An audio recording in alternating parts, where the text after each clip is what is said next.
Black Friday had arrived, and my fiance and I were on a mission to snag a printer that was marked down to an irresistible price. There were also other Christmas gifts on our list that had enticing discounts, so we ventured into the frenzy of the holiday shopping season. However, once inside the bustling store, we decided to divide and conquer, each tackling a portion of our shopping list independently. After navigating through the maze of deal-hungry shoppers, I found myself back at the coveted printer display. Anticipating my fiance's imminent return, I thought it'd be prudent to inform him of my whereabouts. Pulling out my phone, I strategically positioned the cart I was pushing at. I put it in front of the printer display, taking care not to obstruct the flow of the bustling crowd around me. Engrossed in composing a quick text to my fiance, I became aware of a guy behind me. He swiftly passed me, giving the impression of being in a hurry, only to abruptly turn around and snap a photo of the printer display. In typical fashion for these situations, I instinctively sidestepped, not wanting to accidentally photobomb a stranger's picture. What happened next, however, was far from typical. The guy, having taken the photo, lingered around me, the camera still active, as if he were undecided about his next move. Sensing the tension in the air, I kept a watchful eye on him, not wanting to be an impediment in the midst of the chaotic Black Friday shopping sprees.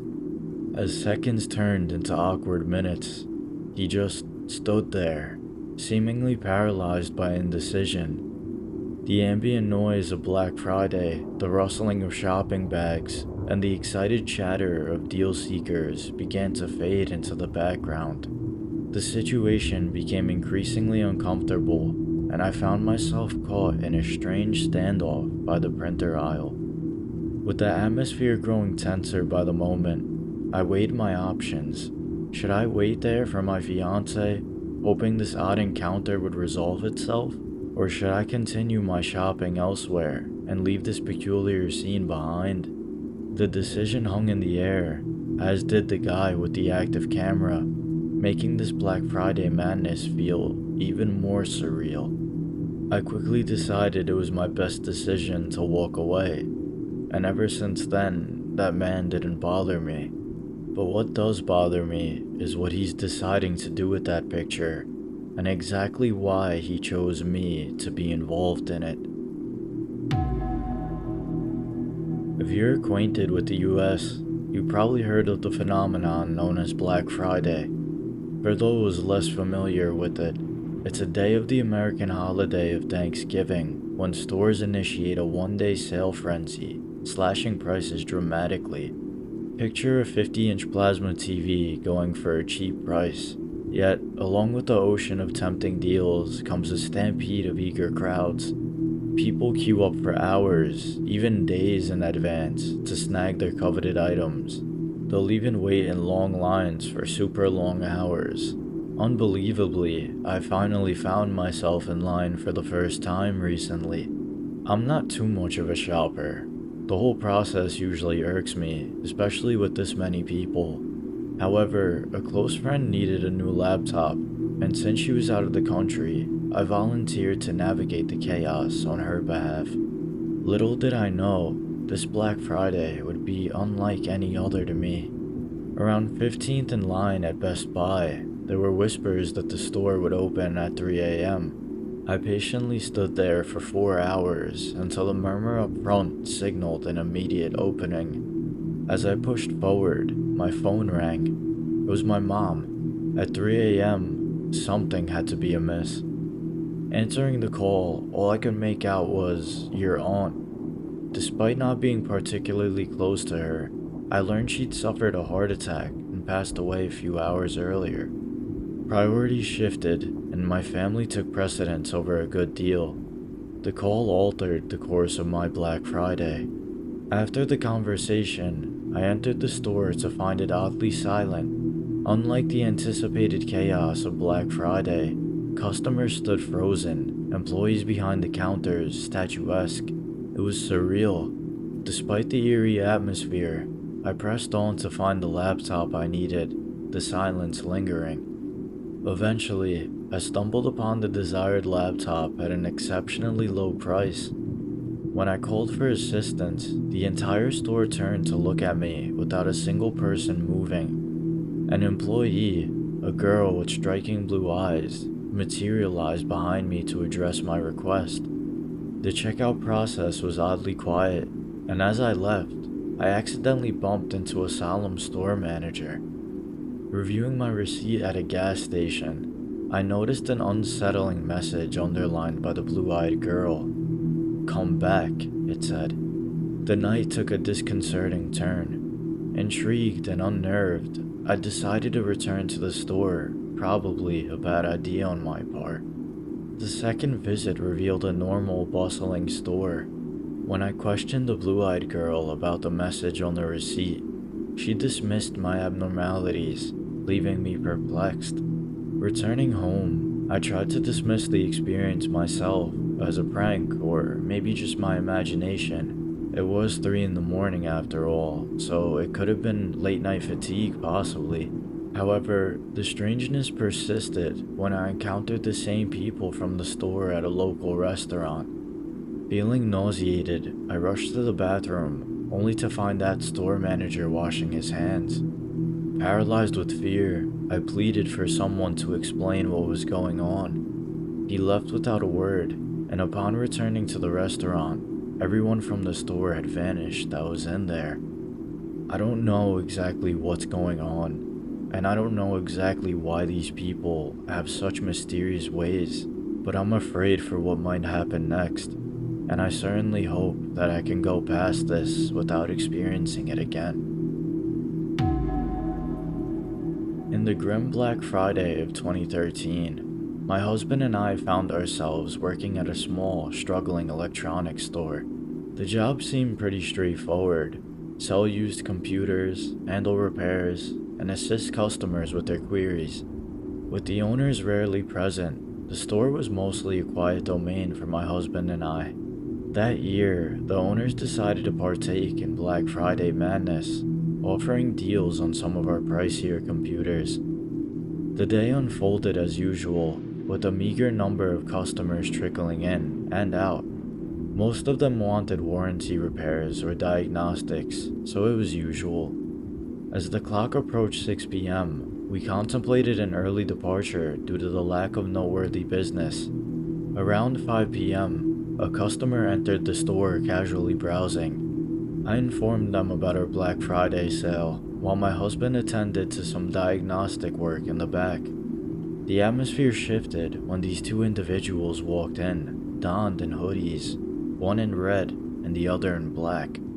Their hoods were up, hands concealed in pockets, and I got a completely weird vibe by them. Finished with the browsing customer, I decided not to be alone with these mysterious figures, and I sought out my husband in the back room, clutching the phone in my pocket. The duo had dispersed, one examining laptops and the other scrutinizing the desktops. Both had maintained an unsettling silence, hands buried in their pockets. I didn't want to find out what they concealed within, so after 5 to 10 minutes, they converged near the back, conversing without a word to us. Their eyes were fixated on us as they roamed around the store. My anxiety heightened as they made their way to the counter, hands still concealed. I grasped my phone, prepared for the worst, when out of nowhere, 3 customers walked in. The hoodie duo froze, stunned by the unexpected company. They retreated to the back, still within my line of sight. The customers who walked in sensed the tension, casting questioning glances our way. They inquired about the sale, surveying the merchandise, deliberately avoiding this mysterious pair. Just as the first set of customers departed, 2 more arrived. The hoodie duo exchanged glances, and perhaps deciding we were too busy and there were too many people, they made a hasty exit. They lingered in the store for a total of 30 minutes without saying one word to us. And though their intentions remained a mystery, the concealment of their hands and refusal to remove their hoodies made us all feel uneasy. The time in the store that they spent suggested that they wanted to do something that was probably very evil. They had no interest in anything from the store, or even being in there in the first place. The only interest they had was looking our way. Black Friday descended upon our town like a storm of consumerist frenzy. This turned the whole shopping district into a battleground of bargain-hungry shoppers. My friends and I were determined to brave the chaos, hoping to capitalize on some of the unbeatable deals that awaited. As the clock struck midnight, we dove headfirst into the crowd, navigating the sea of eager shoppers with our carts in tow. Under the harsh glow of fluorescent lights, the store morphed into a frenetic arena. Shelves were picked clean, and the air buzzed with restless energy of deal seekers. The once friendly competition now took on a more menacing undertone as everyone vied for the best discounts. In our quest for savings, we found ourselves in the midst of a store notorious for its ruthless Black Friday sales. The aisles became narrow corridors of chaos, and the festive atmosphere quickly soured into a tense struggle for supremacy. Still, the allure of irresistible deals propelled us forward. The electronics section promised a coveted television at a price too good to be true. We grabbed it quickly, and it was a triumphant addition to our growing haul. However, the jubilation was short-lived, as we realized we weren't alone in this high-stakes shopping arena. A group of aggressive shoppers, their eyes glinting with the hunger for discounts, set their sights on our cart.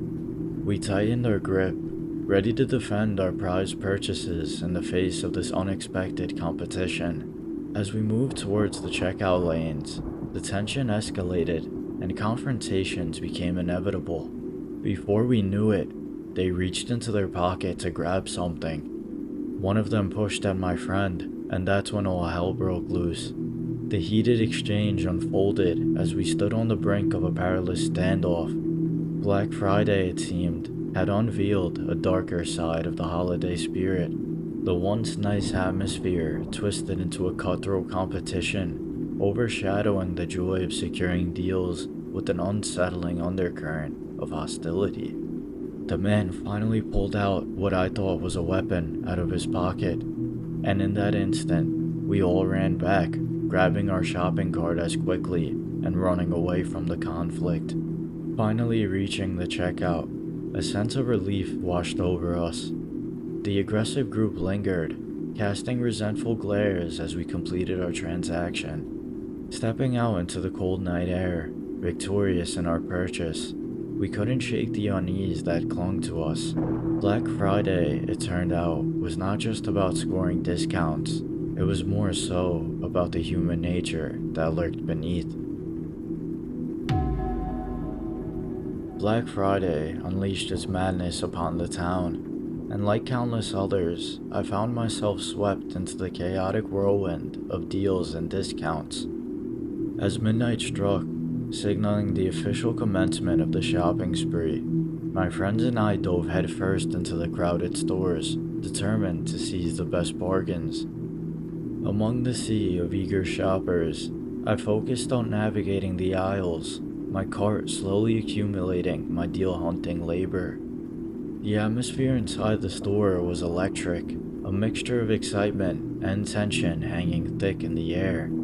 After securing a particularly tempting offer, I decided it was probably best to call it a night. Maneuvering through the aisles, I made my way towards the exit, my cart filled with bags of Black Friday spoils. The adrenaline was still coursing through my veins, but a sense of relief washed over me as I stepped into the cool night air.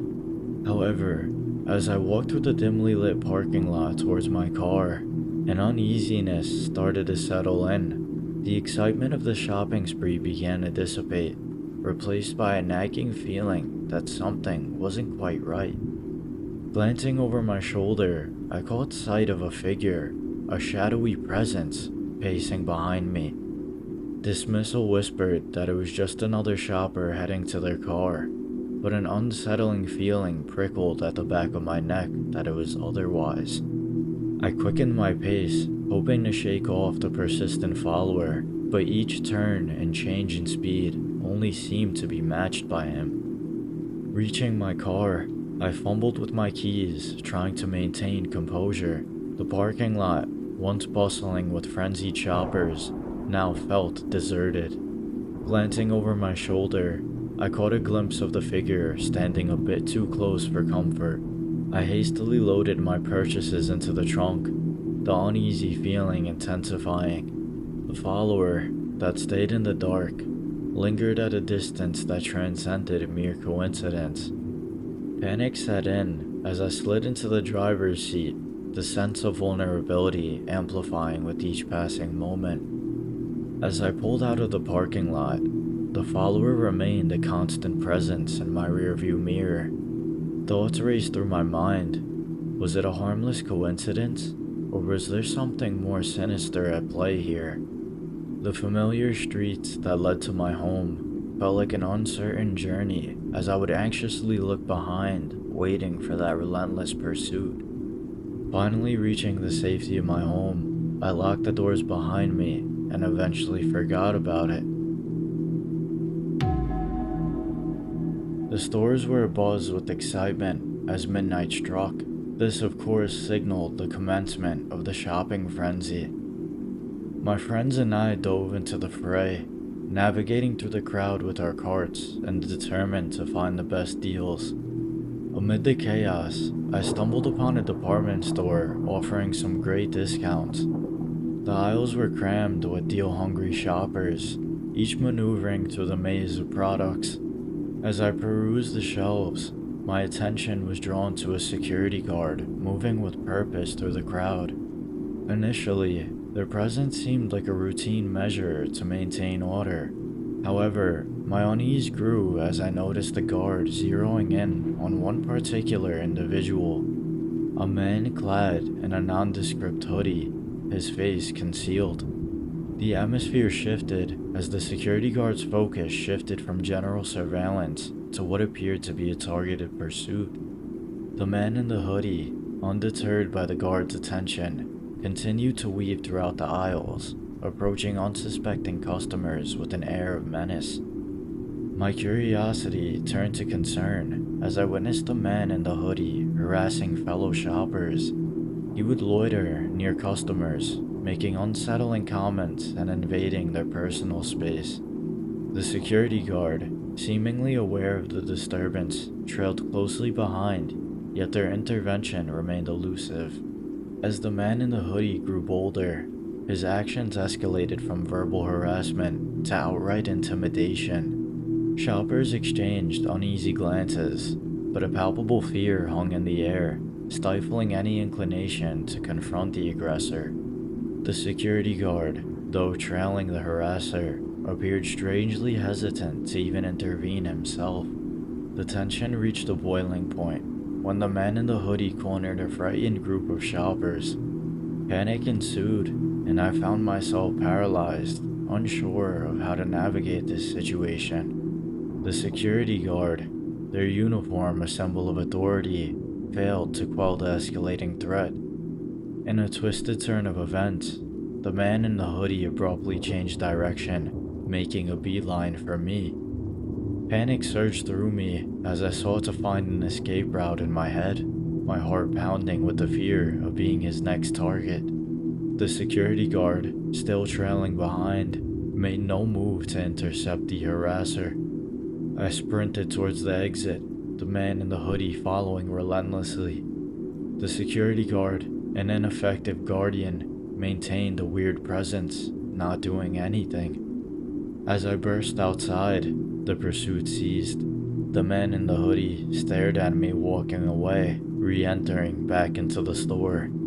I never saw anything in the news about this, so part of me thought that maybe it wasn't as big of a deal as I thought it was, but I certainly didn't want to risk that chance, so leaving was the best option for me. I felt bad, as the man definitely ruined a few people's nights, and he was harassing some very innocent people. The security guard stood there to do nothing, just waiting and looking, and I'm not sure if he did anything even after I left. Who knows what that man was up to, and what could have happened if I didn't leave in time. So I'm very confident I made the right choice, and I probably won't ever be going out for Black Friday again. Back when Black Friday was still huge, and digital shopping wasn't the biggest thing, Toys R Us was the place we would go to check out as many deals as we could, and the crowded stores were alive with the feverish pursuit of bargains. My friends and I were caught up in the excitement, navigating the throngs of eager shoppers with our carts in tow. Little did I know that Toys R Us would become some place that I would never want to go back to again, and most certainly never want to bring back my child. As we moved through the crowded aisles, my attention was drawn to a man who seemed out of place. Dressed inconspicuously, he lingered near the toy section. This wasn't necessarily a problem in its own, as I always see adults going to the toy section, and I was fine with it. Where the problem lied was that he was fixated on a group of children excitedly exploring the shelves. The unease set in as I noticed the man's persistent attempts to engage with these unsuspecting kids. And if you were ever a kid in Toys R Us, you know that this place kind of felt safe, like you would go here for excitement and wouldn't expect anything like this. Initially, I dismissed it as a benign encounter, and perhaps I was seeing it wrong. Maybe it was a fellow shopper just offering friendly banter towards kids. However, the situation escalated when I overheard snippets of the man's conversations. His words carried an unsettling tone, his attempts to engage the children veering into the realm of discomfort. From what I heard, he was trying to lure them outside of the store, so I think that was my time to step in. My heart quickened as I observed the man persistently approaching the kids, his demeanor becoming increasingly inappropriate. The parents, engrossed in their own holiday shopping, remained oblivious to the unsettling interactions unfolding nearby. An uneasy tension filled the air as the man's actions crossed into the realm of predatory behavior. He seemed undeterred by the discomfort radiating from the children and continued his attempts to engage them in conversation. My instincts screamed of danger, urging me to intervene. Summoning the courage to act, I approached the parents of the children, discreetly alerting them to the suspicious behavior. As the realization dawned upon them, panic replaced the oblivious expressions on their faces. Grabbing their children, we all started to berate the man for even talking to them. He came out of nowhere and stayed there, just listening and watching the kids have fun in the aisle. So everything that we did, we considered at least, well warranted. We decided to grab the kids and report the man to store security, hopefully diffusing the situation completely. As we approached security and tried to point the man out who was doing all of this, he realized he'd been exposed. Upon pointing him out, and the security guard seeing him, the man full-on sprinted towards the door. Toys R Us had become a place of constant fear and danger, especially during Black Friday. Now, it wasn't security's fault, as there were so many people inside the store, but I figured if I didn't step in, who else would've? It wasn't the parents' fault either, as they were there just to buy stuff for their kids and of course let them have fun. I knew you had to keep an eye on your kids, but it was Black Friday, and the chaos definitely ensued. The scariest part of it all was my thought process on exactly what this man wanted with these kids. Never in my life had I seen someone step up to do something so bold in a giant crowd like this. And by bold, I mean not in a good way, but in a way that was just weird and out of the ordinary. The parents ended up thanking me for potentially saving their kids' lives, but I don't really see myself as a hero or anything really. I just stepped into where somebody else should have. I used to love going to Toys R Us for all the shopping and of course the toys, as I was an avid collector myself. But ever since hearing and getting involved with that creepy man, I don't think I ever wanted to go back again. The magic of it being a place for me or for my kids was completely gone. All I could think in my head was what would have happened if I wasn't there. Would he have taken these kids to his place? Would he have grabbed them and ran out of the store? I didn't really know, but all of that was more of an experience to not go back again. I'm definitely happy that I saved the kids, and I'm happy that they're back with their parents and safe. But what I'm not happy about is that man is still out there, and he's probably doing the same thing somewhere else.